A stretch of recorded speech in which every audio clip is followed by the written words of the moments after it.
So I'm going to switch out the battery on my Shark robot. I have model RV1001AE, but yours should be similar. Turn it off on the side. Take a small Phillips head screwdriver and remove these two screws. A flat tip should also work. Just lift right off.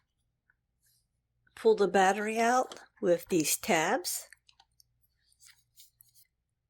The battery has this little piece of plastic. See? It's right there on the inside.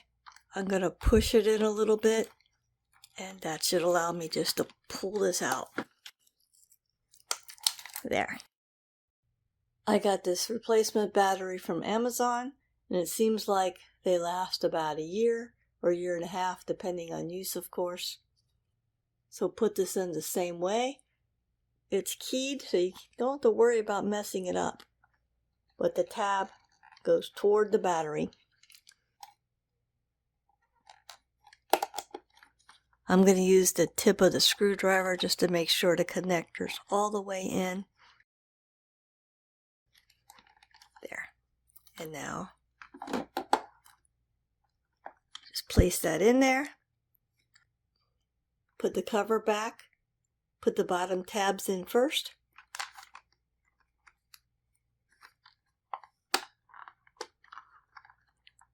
And screw the screws in. And we're all buttoned up.